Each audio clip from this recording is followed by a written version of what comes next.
In the previous lecture, you understand how you can use function and how you can specify different parameter to it. Now in this lecture, we are going to understand parameter positions and scope. So let's start with the parameter positions.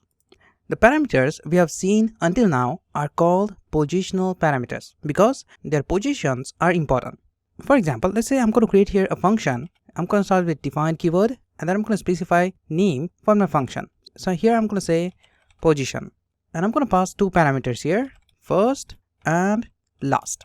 So I'm going to create here two parameters, and in this function I'm going to just print first and then I'm going to separate both these with a single quote just like this and specify here last. So I'm going to just print both these parameters using print statement.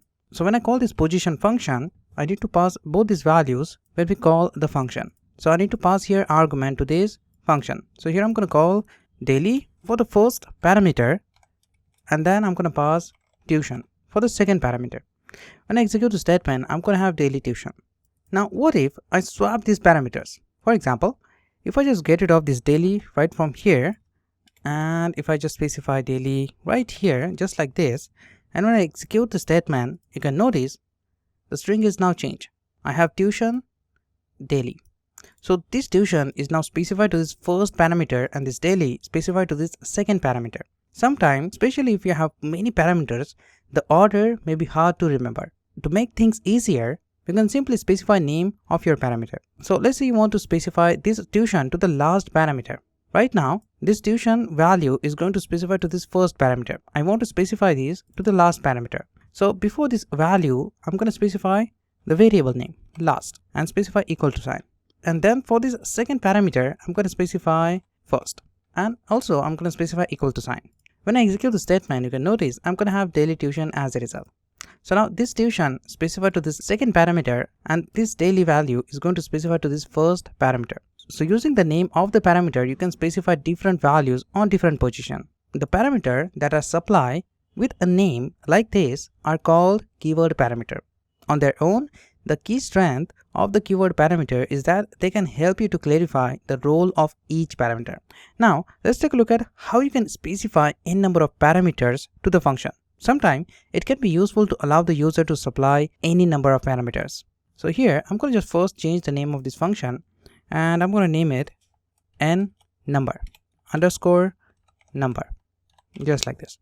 And to the parameter, here I'm going to only create one parameter here with asterisk.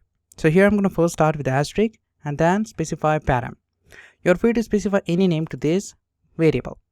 Now in this print statement, I'm going to just print this param without asterisk.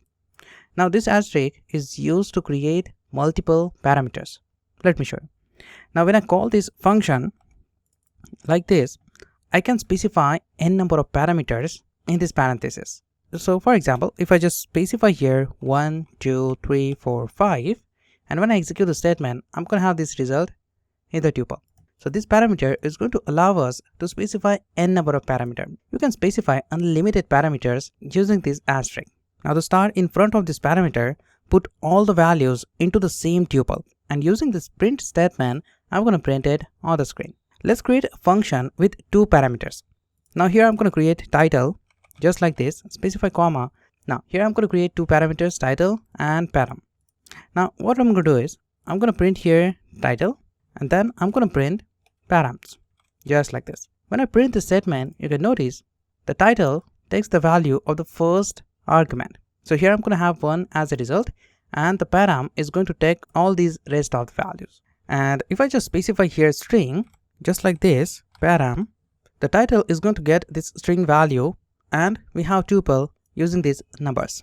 So you can specify unlimited values here as an argument to this second parameter. Now what if you have three parameters? So for example, if I just specify here comma and then specify z, and if I just duplicate this print statement and print this z, then you need to do some extra work. If I execute the statement, you're going to get an error message. Because when you work with these type of parameters, you need to do some extra work. You need to specify value to the last parameter manually. So here, what I'm going to do is, here I'm going to specify z is equal to 5, just like this. When I execute the statement, you can notice I'm going to have the result. This param string is going to specify to this title parameter.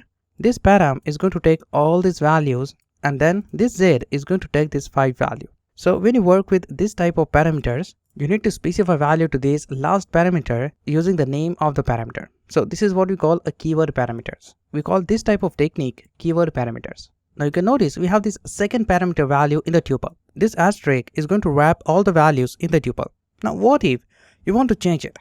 Now as you know, tuples are mutable, so you can't change the value of the tuple. So what if you want to get the value as dictionary? You can do that as well. So for example, if I just get rid of these 3 values right from here, and if I just specify here param with 2 asterisks just like this, and when I just specify values to these params, so if I just specify here x is equal to 1 and y is equal to 2, just like this. When I execute the statement, you can notice I'm going to have dictionary as a result. Now here you can notice the name of the variable became keys and the value is going to specify to the key values. So here I'm going to have key and value pair with the help of double asterisks. So you can notice the double asterisk is going to return dictionary as a result. So now you can change any value whenever you want.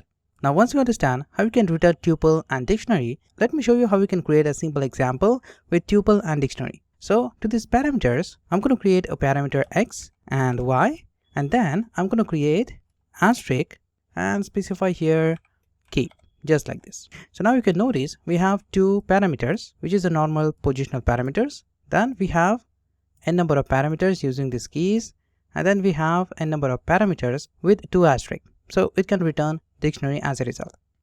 Now what I'm going to do is I'm going to just use this print statement to print all these parameters. So here I'm going to say x comma y to print x and y. Then I'm going to print key, and then I'm going to print params, just like this.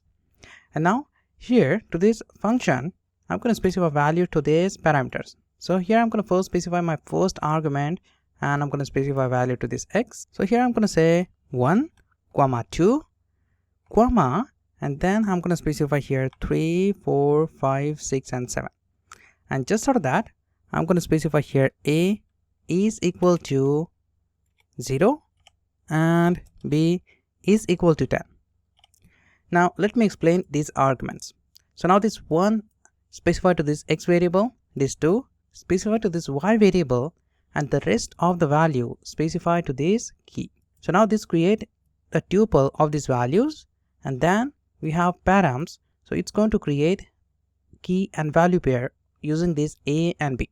When I execute the statement, you can notice I have the result something like this. You can notice here I'm going to print x and y. X has value 1, y has value 2. Then we have n number of parameters, so the key return the rest of the values, so it's going to return this tuple. And then we have a is equal to 0 and b is equal to 10. So we have this result in the dictionary because we specify here double asterisk. So I'm going to get the result in dictionary. So I hope you understand how you can use the parameter positions. Now this is the first part of the parameters. We're going to learn the scope of the parameter in the next part of this video. So I will see you in the next one.